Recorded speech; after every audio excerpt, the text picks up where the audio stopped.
Hey guys, my name is Brandon and welcome back to my YouTube channel. If you like what you see in here, you're more than welcome to hit the subscribe button so you stay notified every time I upload a new video. Okay, let's get straight on with today's video. Hello and welcome back to Is That More Brandon, or the Sharing Thoughts podcast, however you are finding my channel. So in today's video I'm going to be doing a review for another film that I've watched recently.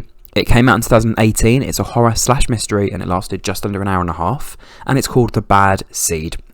So overall I think this is a very, very good film. I want to say it's quite a complicated storyline with quite a simple message, I presume. So it's just kind of like a film to basically say, look, you know, although you have young people in your family and although they may seem like they're, you know, not problematic and, you know, don't have any issues and nothing to worry about and things like that, they could be dealing with something, they could be struggling, and that could lead them to do something that's not, you know, so great stereotypically.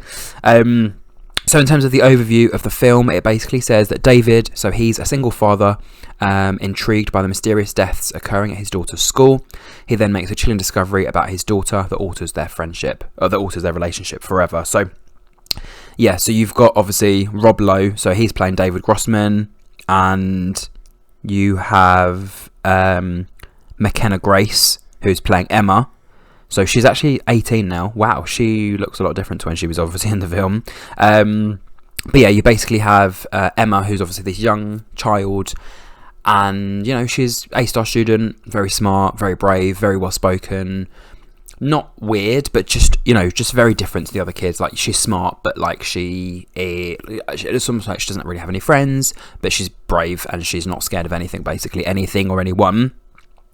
And then, yeah, I guess throughout the film you kind of see how her personality changes, and, you know, how one little incident leads to another incident, leads to many incidents that she's caused that the dad thinks nothing of, and, you know, they all just happen to just be a coincidence that they're near her or related to her. But yeah, in the end you find out a dark secret that she was actually the one committing all these crimes, basically. So in terms of the cast, obviously you've got, yeah, Rob Lowe, who's playing David Grossman. So he's this, you know, single father to Emma, and it's just the two of them in the house. So it's one of those things that she knows that he's, I guess, manipulatable, so she's able to say things and do things for him to just kind of bow down to her. It's almost like she's the one in control here. And then for him, he obviously knows that Emma is this, you know, very smart, intelligent lady, very smart child, but he knows there's something different about her. He knows there's something that she has that other kids don't have, and whether that's a good or bad thing, we obviously don't find out until later on. And then obviously for Emma, again, this young, bright spark, you know, she doesn't really have any friends. She's more focuses just on school. She's always revising, she's always reading, she's always learning. And then again, you've got some of the other characters. So you had Chloe, so she was the babysitter, and she's played by Sarah Dugdale. Again, very interesting character, very strong character, almost like a teenage girl kind of vibe, where she's like, she doesn't care, and she's the big girl, big sister, and she knows that Emma's trouble, and she knows that Emma's done bad things, and yeah, she's like, you know, they're going to come after you sooner or later. So she's almost like the villain, but almost kind of like a hero. She doesn't last long. She obviously gets taken out by Emma, shock. But yeah, the fact that she kind of like puts all these things in Emma's head of like, you're going to get caught, and, you know, you people are going to think it's you and things like that. And basically that was all revolving around a school incident. So they were at some sort of awards evening, and one student gets mentioned as like student of the year, or, you know, highest performer, or most improved, or whatever. And it was probably going to be between her and a couple of the other boys. And she was like, no, I definitely am going to win it. I'm so happy. I'm so looking forward to this. I'm so excited. And then one of the other boys wins it. So she's absolutely fuming. So she walks him to the edge of a cliff and basically either pushes him off or allows him to fall off. So yeah, he disappears, obviously dies at the scene, and his medal ends up under Emma's bed, which is found by the babysitter Chloe. So yeah, it kind of all stems back to the dad asking Emma, well, hang on, how did that get under your bed? And she's going, oh, I don't know, and, you know, we played a game and he gave it to me and things like that. And then all of a sudden one of the teachers, she has an incident and she also dies at a scene. And then obviously later on, again, Chloe's taken out in the little garage where the dad does his like work and construction stuff. So she's locked in there. It's made out to be that she was having a cigarette outside when actually Emma planned for her to get locked in the garage and then set her alight, basically. So yeah, although she's a young girl, she was very smart, and you know, she took out those people who she didn't like and who she didn't want in her life, basically. You also had Miss Ellis, so she was played by Marcy T. House. That was the teacher, who was obviously having many conversations with Emma's dad, and I guess it was like she knew that Emma was different. She knew that Emma was strange. For example, there was a class they were having, and there was like a massive wasp flying around the room. Emma managed to put it in a cup, put it outside, boom, done. So yeah, very brave.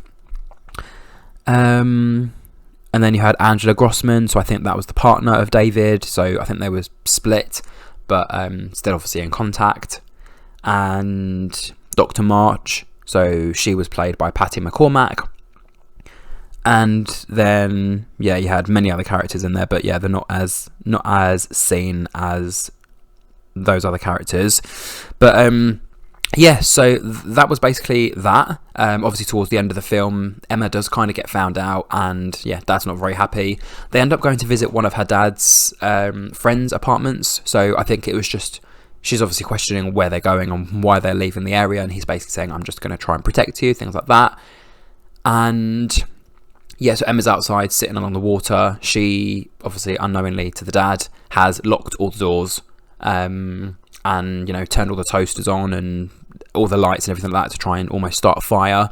So he's managed to wake up because he can smell the burning, comes down and questions her as to what she's doing and why she tried to do that to him.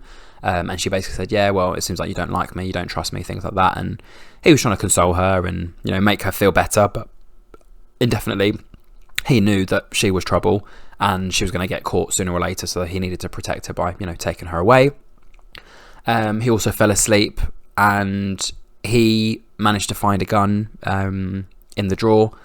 And before going to bed, I think it was a battle between Emma and David. So just before bed, he gave her hot chocolate with marshmallows and put something in it.